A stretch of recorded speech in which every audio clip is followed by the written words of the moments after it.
మనవరు మన వార్తల అప్డేట్స్ చూద్దాం. ములుగు జిల్లా యువతకు ఉద్యోగ అవకాశాలు కల్పించడమే లక్ష్యంగా సిరియా ఇన్ఫోటెక్ కంపెనీ ఏర్పాటు చేశామన్నారు మంత్రి సీతక్క.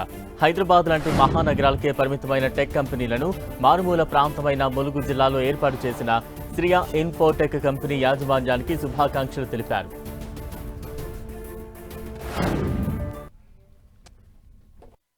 సిరియా ఇన్ఫోటెక్ వారు యాప్స్ నేర్పించి లోకల్గా మనకి ఏదైతే స్కూల్స్ కానీ ఇండస్ట్రీస్ కానీ వివిధ మరి ఐటీ సెక్టార్కి సంబంధించి వరంగల్ జిల్లాలో కానీ ఇతరత్ర అందుబాటులో ఉండే వాళ్లకు ఇక్కడ నుంచి యాప్ డెవలప్ చేసి దాదాపుగా 1 ఇయర్గా ఈ ములుగు ప్రాంత పిల్లలకు వివిధ రంగాల్లో ట్రైనింగ్స్ ఇవ్వడం, అదేవిధంగా మరి యాప్ను లోకల్ అవసరాలకు ఉపయోగపడే విధంగా డెవలప్ చేసి ఇవ్వడం, అదే కాకుండా ఇక్కడ ఉన్నటువంటి ములుగు ప్రాంత పిల్లలకు కూడా జాబ్ని ఇచ్చేటువంటి కార్యక్రమాన్ని చేస్తూ ఉన్నారు. ఇప్పటికీ వీరి సంస్థలో దాదాపు 15 మంది వరకు ప్రజెంట్ మరి ఈ కంపెనీలో ఈ ఐటీ సెక్టార్లో పనిచేస్తున్నారు. కాబట్టి దీన్ని ఇంకా రాబోయే కాలంలో ఖచ్చితంగా సిరియా వారికి మేము అన్ని రకాలుగా, నేను కలెక్టర్ గారు, ఇక్కడ జిల్లా ప్రజలు కూడా రవికుమార్ వారి స్టాఫ్ అందరికీ సపోర్టుగా ఉంటూ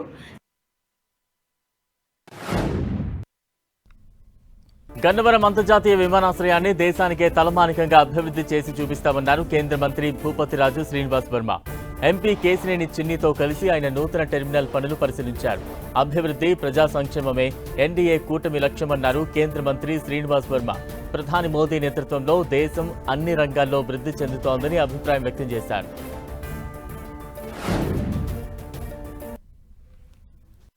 ప్రధానమంత్రి గారి ఆధ్వర్యంలో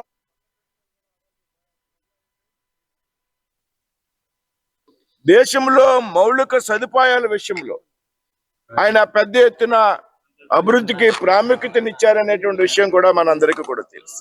ఎక్కడైతే కనెక్టివిటీ బాగుంటుందో, ఎక్కడైతే లాజిస్టిక్స్ బాగుంటాయో ఆ దేశం, ఆ ప్రాంతం అభివృద్ధి చెందేటువంటి అవకాశాలు ఎక్కువగా ఉంటాయనేటువంటి విషయాన్ని గమనించి పెద్ద ఎత్తున అన్ని రంగాల్లో కూడా మౌలిక సదుపాయాలకు కొన్ని లక్షల కోట్ల రూపాయలు బడ్జెట్ కేటాయించినటువంటి వ్యక్తి ప్రధానమంత్రి నరేంద్ర మోడీ గారు.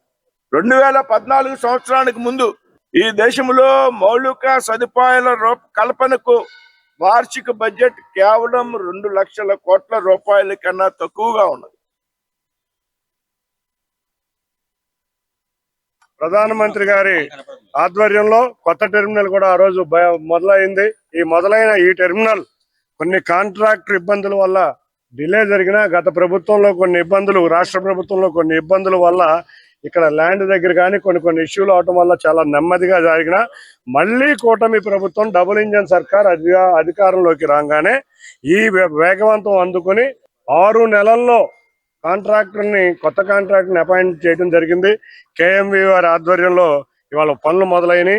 నవంబర్ 10 కల్లా వాళ్ళు ఇవ్వాలి. మేము వాటిని ఒకటే కోరుతున్నాం, విజయవాడ అంటేనే దసరా సమయానికి ప్రారంభించాలని కోరుతున్నాం.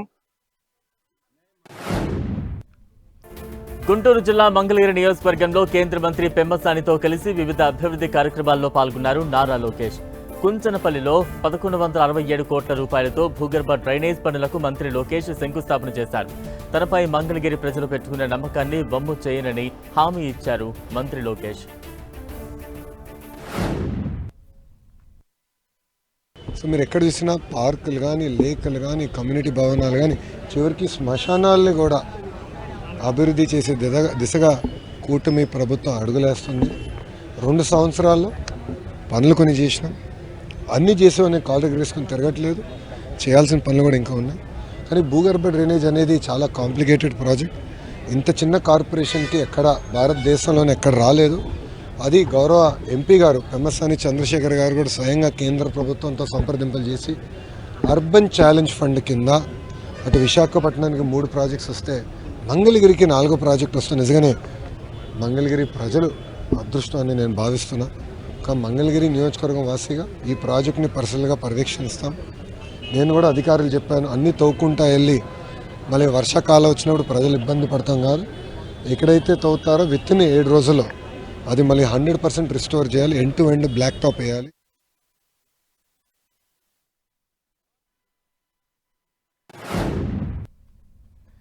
దళితులను ఎవరు కించపరిచినా సహించబోమన్నారు AP SC commission chairman KS Jawahar. హోంమంత్రి అనితపై వైసీపీ నేత అమర్నాథ్ చేసిన వ్యాఖ్యలను తీవ్రంగా ఖండించారు. అమర్నాథ్పై చట్టపరమైన చర్యలు తీసుకోవాలని విశాఖ పోలీస్ కమిషనర్ను కోరినట్లు చెప్పారు కేఎస్ జవహర్. దళితుల పట్ల జాగ్రత్తతో వ్యవహరించాల్సినటువంటి మాజీ మంత్రులు కూడా ఈ విధమైన వ్యాఖ్యలు చేయడం సరికాదు. దళితుల ఆత్మగౌరవం రాజకీయ నాయకులే కాపాడకపోతే వేరే సామాన్యులకి అర్థం కాని పరిస్థితి. ఈరోజు ప్రత్యేకంగా హోంమంత్రిపై అమర్నాథ్ గారు చేసిన మాజీ మంత్రి అమర్నాథ్ గారు చేసినటువంటి వ్యాఖ్యల్ని సుమోటోగా తీసుకొని అట్రాసిటీ కేసు పెట్టమని సిపి వైజాగ్ను కోరటం జరుగుతూ ఉంది. అదేవిధంగా ఈరోజు కమిషన్ నుంచి కూడా ఆదేశాలు జారీ చేయడం అనేది జరుగుద్ది. ఆహార్యాన్ని కానీ వ్యక్తిగత వస్త్రధారణ కానీ అదేవిధంగా వ్యక్తిగతమైనటువంటి కించపరిచేటటువంటి వ్యాఖ్యలు ఏదైనా సరే వివక్ష కింద వస్తుంది. ఆ కనీస ధర్మాన్ని పాటించాల్సినటువంటి వ్యక్తులు కూడా ఈ విధంగా కించపరిచే విధంగా మాట్లాడటం వల్ల ఈరోజు దళితులు అవమానపడతా ఉన్నారు. దళితుల ఆత్మగౌరవం దెబ్బతింటా ఉంది. దాన్ని పునరుద్ధరించే కార్యక్రమం కానీ అదేవిధంగా అలాంటి జరగకుండా చూసుకునేటటువంటి బాధ్యత కానీ కమిషన్కి ఉంది. నెల్లూరు జిల్లా గూడూరులో అభివృద్ధి సంక్షేమానికి 2 ఏళ్లు కార్యక్రమాన్ని ఘనంగా నిర్వహించారు. గత ప్రభుత్వం ఒక్క ఉద్యోగం కూడా ఇవ్వలేదని, టీడీపీ అధికారంలోకి వచ్చిన వెంటనే 16,000 మంది టీచర్ల పోస్టులు భర్తీ చేశామన్నారు ఎమ్మెల్యే పాసం సునీల్ కుమార్.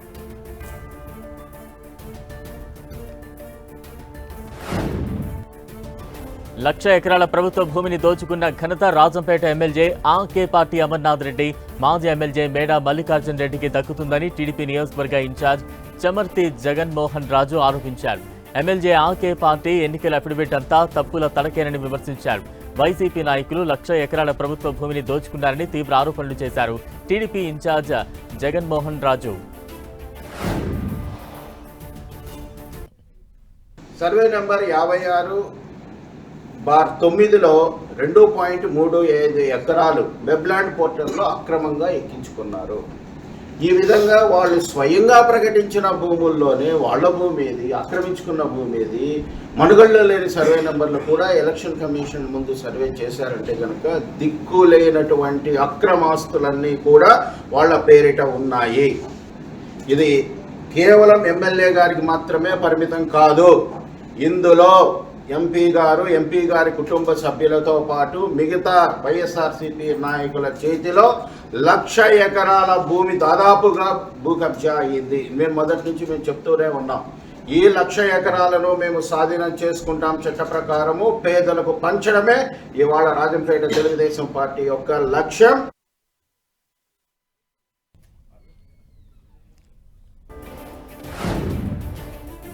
అనంతపురం జిల్లా తాడిపత్రి అభివృద్ధి తన జీవిత లక్ష్యమని మాజీ ఎమ్మెల్యే జేసీ ప్రభాకర్ రెడ్డి స్పష్టం చేశారు.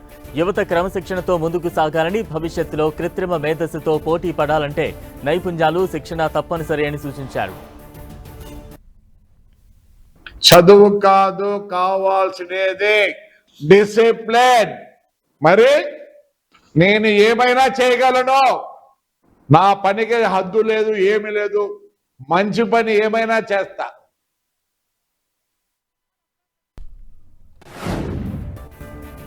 నెల్లూరు జిల్లా బుచ్చిరెడ్డిపాలెం పట్టణంలో సర్ ప్రక్రియపై వైసీపీ బీఎల్జేలకు అవగాహన కల్పించారు మాజీ ఎమ్మెల్యే నల్లపరెడ్డి ప్రసన్న కుమార్ రెడ్డి. ఈ సందర్భంగా ఎమ్మెల్యే వేమిరెడ్డి ప్రశాంత్ రెడ్డిపై సంచలన వ్యాఖ్యలు చేశారు. పెనుబల్లి గ్రామంలో ఏం చేశామో విత్ ఫోటోస్ తో కూడా మీకు చూపిస్తాను. పెనుబల్లి గ్రామ పంచాయతీలో గ్రామ సచివాలయం 60 లక్షలు పెట్టి కట్టించాం, మీకు చూపిస్తున్నాను, తీసుకోండి. దాన్ని కూడా అక్కడ లెవలింగ్ చేశాం. నేను ఒక్కటే అడుగుతున్నా ఆ సోమిరెడ్డి ప్రశాంత్ రెడ్డి గారిని, అమ్మా మీరు ఎమ్మెల్యేగా గెలిచి 2 సంవత్సరాలైంది, మీరేం చేశారో చెప్పుకోండి. చంద్రబాబు నాయుడు గారు ముఖ్యమంత్రిగా, తెలుగుదేశం పార్టీ ఎమ్మెల్యేగా మీరు కోవూరు నియోజకవర్గంలో ఏం చేశారో చెప్పండి ముందు. గత ప్రభుత్వంలో ఏమీ చేయలేదు, ఒక తట్ట కూడా మట్టి లేదు, ఇదే సోది అయిపోయింది ఎక్కడికి పోయినా కూడా. మనకన్నా కూడా ప్రజలు చాలా తెలివిగల వాళ్ళు. మీరు మాట్లాడుతుంటే వెనక ప్రజలు నవ్వుకుంటా ఉన్నారు. మీరు ఎక్కడ సమావేశం పెట్టారు? పెనుబల్లిలో మేము కట్టించిన సచివాలయం ముందు, మేము కట్టించిన రైతు భరోసా కేంద్రం ముందు మీరు మీటింగ్ పెట్టారు.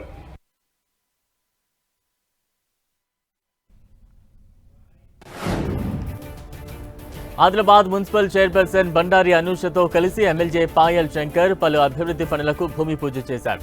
పట్టణంలోని పలు వార్డుల్లోని మురికి కాలువలు, రోడ్డు నిర్మాణ పనులకు శంకుస్థాపన నిర్వహించారు. కాంట్రాక్టర్లు ఎక్కడా రాజీ పడకుండా పనుల్లో నాణ్యతా ప్రమాణాలు పాటించాలని సూచించారు ఎమ్మెల్యే పాయల్ శంకర్. ఆదిలాబాద్ పట్టణం భవిష్యత్తులో గొప్ప నగరంగా మారబోతోందని ఆశాభావం వ్యక్తం చేశారు. ఒక పక్క పూర్తిగా కేంద్ర ప్రభుత్వం అదేవిధంగా రాష్ట్ర ప్రభుత్వ సహకారంతో ఈ యొక్క ఆదిలాబాద్ పట్టణాన్ని అన్ని రకాలుగా అభివృద్ధి చేసే విధంగా ఈ ఆదిలాబాద్ పట్టణం భవిష్యత్తులో ఒక గొప్ప నగరంగా మారబోతుంది. అనేక సందర్భాల్లో వెనుకబడ్డటువంటి ఆదిలాబాద్ ఉన్నటువంటి ఆ పేరుని అభివృద్ధి చెందినటువంటి ఆదిలాబాద్గా మనం దీన్ని అభివృద్ధి చేసుకోవాల్సిన అవసరం ఉంది. ఇప్పటికే ట్రాఫిక్ సమస్య పెరిగింది, మంచినీటి సమస్య కూడా భవిష్యత్తులో వచ్చేటటువంటి అవకాశం ఉంటుంది. మరి దాన్ని దృష్టిలో పెట్టుకొని అది రోడ్ల విషయానికి కానీ అదేవిధంగా మంచినీటి విషయానికి కానీ ఇప్పటికే ఆదిలాబాద్లో దాదాపు 150-160 కిలోమీటర్ల దూరం నుంచి మనకు మంచినీళ్ళు వస్తున్నాయి. అది ఇక్కడనే ఆదిలాబాద్ పట్టణానికి ఆనుకుని ఉన్నటువంటి సాత్నాల కావచ్చు, మత్తడిబాగ్ కావచ్చు, కోటా చెన్నాక ప్రాజెక్టు, ఈ యొక్క 3 ప్రాజెక్టుల నుంచి నీటిని ఆదిలాబాద్కు తీసుకునే విధంగా కొన్ని ప్రణాళికలు కూడా తయారు చేస్తూ ఉన్నాం. రాజన్న సిరిసిల్ల జిల్లా వేములవాడలో సిఐటియు ఆధ్వర్యంలో గ్రామ పంచాయతీ కార్మికులు భారీ ర్యాలీ నిర్వహించారు. ఎన్నికల్లో ఇచ్చిన హామీలను కాంగ్రెస్ ప్రభుత్వం అమలు చేయడం లేదంటూ ప్రభుత్వ విప్ ఆది శ్రీనివాస్ ఇంటి ముందు బైఠాయించారు కార్మికులు. ప్రభుత్వ విప్ అందుబాటులో లేకపోవడంతో వ్యక్తిగత సహాయానికి వినతిపత్రం అందజేసి తమ సమస్యలను తెలిపారు. కనీస వేతనం అమలు, మల్టీపర్పస్ వర్కర్ విధానం రద్దు, బీమా సౌకర్యం కల్పించాలని కోరారు కార్మికులు.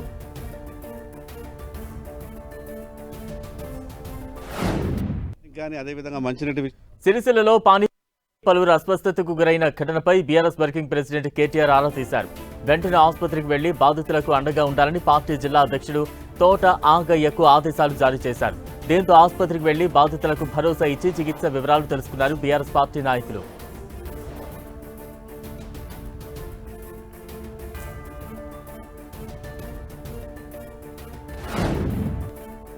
ములుగు జిల్లా వెంకటాపురం నుంచి భద్రాద్రి కొత్తగూడెం జిల్లా చర్ల మండలం వరకు వెళ్లే రోడ్ల నిర్మాణ మరమ్మతులకు నిధులు మంజూరయ్యాయని ఎమ్మెల్యే తెల్లం వెంకట్రావు వెల్లడించారు. గత 2 సంవత్సరాలుగా వెంకటాపురం చర్ల రహదారి గుండా ప్రయాణిస్తున్న ప్రజలకు ఉపశమనం లభించిందని అభిప్రాయం వ్యక్తం చేశారు. ఫైనాన్స్ అప్రూవల్ మరియు గౌరవ ముఖ్యమంత్రి గారి సైనికుడై జీవో రావడం జరిగింది. వెంకటాపురం మండలం నుంచి గ్రామస్తులు ఉన్న నాయకులు మరియు నాతో పాటు మరొకసారి గౌరవ ముఖ్యమంత్రి గారికి ప్రత్యేకమైన ధన్యవాదాలు తెలుపుకుంటున్నాం. ఎన్నో సంవత్సరాలుగా ఇబ్బందులు పడుతున్నాం. గత తెలంగాణ వచ్చిన కాడి నుంచి అనేక పర్యాయాలు కట్టుకోవడం జరిగింది.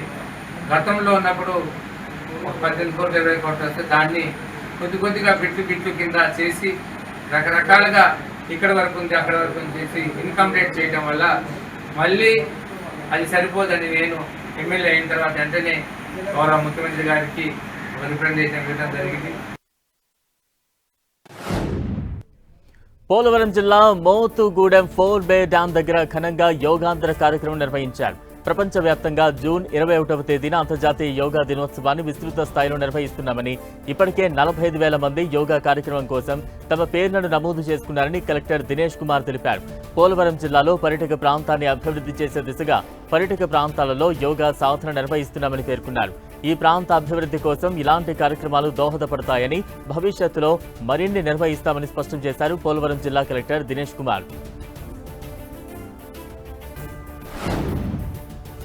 శ్రీ సత్యసాయి జిల్లా హిందూపురంలో విద్యార్థుల్లో సాంకేతిక నైపుణ్యాలు, సృజనాత్మకత పెంపొందించేందుకు శ్రీ పాంచజంజ బ్రిలియంట్ పాఠశాలలో అత్యాధునిక future innovative hub, robotic, STEM, drone ల్యాబ్ను మున్సిపల్ కమిషనర్ మల్లికార్జున ప్రారంభించారు.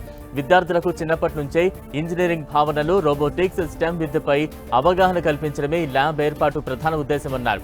భవిష్యత్తు సాంకేతిక రంగ అవసరాలకు అనుగుణంగా విద్యార్థులను తీర్చిదిద్దేందుకు ఈ ల్యాబ్ ఎంతో ఉపయోగపడుతుందని అభిప్రాయం వ్యక్తం చేశారు. హిందూపురంలోనే అత్యాధునిక రోబోటిక్, డ్రోన్, స్టెమ్ సదుపాయాలు కలిగిన ప్రత్యేక ల్యాబ్ను తమ పాఠశాలలో ఏర్పాటు చేసి విద్యార్థులకు నాణ్యమైన సాంకేతిక విద్యను అందిస్తున్నామన్నారు స్కూల్ ప్రిన్సిపాల్. పాఠశాలలు పునఃప్రారంభమైన నేపథ్యంలో జగిత్యాల జిల్లా రవాణా శాఖ అధికారులు స్పెషల్ డ్రైవ్ నిర్వహించారు. స్కూల్ బస్సులను, ఆటోలను తనిఖీలు నిర్వహించారు. బస్సులకు ఫిట్నెస్ ఉండాల్సిందేనని స్పష్టం చేశారు. ఆటోలో పరిమితికి మించి విద్యార్థులను తీసుకెళ్తే కఠిన చర్యలు తప్పవని హెచ్చరించారు రవాణా శాఖ అధికారులు. లిమిట్ ఫిట్నెస్ ట్యాక్స్ పెట్టుకొని ఓవర్లోడ్ లేకుండా డ్రైవర్లు వితౌట్ యూనిఫామ్ తిరగకుండా అందరూ తప్పకుండా క్రమం తప్పకుండా రూల్స్ బస్సులు మెయింటైన్ చేయాలని వారికి కూడా మేము నిన్న ఇక్కడ సదస్సు పెట్టి అవగాహన సదస్సు పెట్టి చెప్పడం జరిగింది. యాజమాన్యానికి, డ్రైవర్స్కు అందరికీ ఎవరు కానీ ఏది తప్పు చేసినా వాటికి కేసు రాయడం జరుగుతుంది, బస్సులను సీజ్ చేయడం జరుగుతుంది. ఇప్పటికీ నిన్నటి వరకు 3 బస్సులు సీజ్ చేసినాం. ఈరోజు ఒక టాటా ఏస్ కూడా రాయడం జరిగింది. డ్రైవర్లు తప్పకుండా యూనిఫామ్ ధరించవాలను, పిల్లలకు అటెండెన్స్ కంపల్సరీ అటెండెంట్ ఉండవాలను, పిల్లలను కూడా ఎక్స్ట్రా ఓవర్లోడ్ తీసుకుపోకూడదు, వారు కంపల్సరీ ఫిట్నెస్ ఉండాలా. ములుగు జిల్లా వెంకటాపురం మండలం పాలెం వాగు ప్రాజెక్టును కేంద్ర జలవనరుల సంఘ ప్రతినిధులు డిప్యూటీ డైరెక్టర్ రూపేష్ పరిశీలించారు. ప్రాజెక్టు సమస్యల పరిష్కారానికి గాను కేంద్రానికి నివేదికలు అందిస్తామన్నారు. కాలువల నుంచి ఎంత మేర విస్తీర్ణానికి సాగునీరు అందుతోంది, పిల్ల కాలువల పరిస్థితిపై సమాచారం సేకరించారు. ప్రస్తుతం ఎంత మేర పనులు పూర్తయ్యాయి, ఏ పనులు పెండింగ్ లో ఉన్నాయని పరిశీలించారు డిప్యూటీ డైరెక్టర్ రూపేష్. పాలెం వాగు ప్రాజెక్టు పనుల స్థితిగతులను పరిశీలించి ప్రాజెక్టు పురోగతిని, అమలులో ఎదురవుతోన్న సమస్యలను అడిగి తెలుసుకున్నారు. ప్రాజెక్టులో నీటి సామర్థ్యం, ప్రస్తుతం ప్రాజెక్టు నుంచి సాగునీరు అందుతున్న ఆయకట్టు వివరాలు, భవిష్యత్తులో నీరు అందించాల్సిన డేటాను సేకరించారు.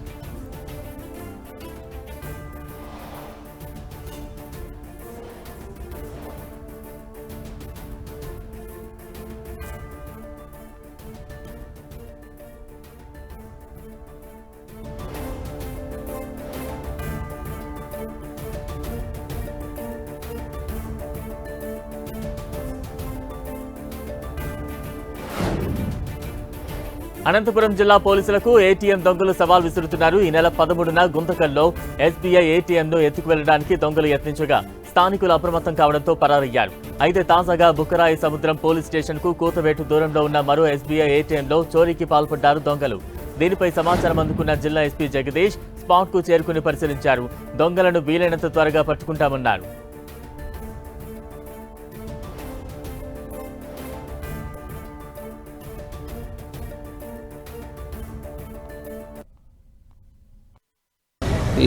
ఈరోజు లేదా నిన్న late night or early morning బీకేఎస్లో ఈ ఏటీఎం దొంగతనం జరగడం జరిగింది. దీంట్లో మొత్తం ఏటీఎం బాక్స్ అది తీసుకెళ్లడం జరిగింది. సో ప్రీవియస్గా కూడా కొన్ని ప్లేసెస్లో ఈ సిమిలర్ కైండ్ ఆఫ్ అఫెన్సెస్ అది జరిగాయి.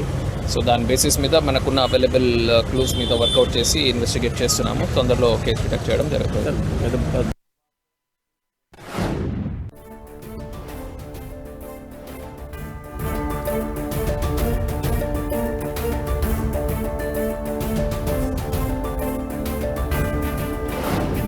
ఇవి మన ఊరు మన వార్తల updates. Stay tuned to 10 TV.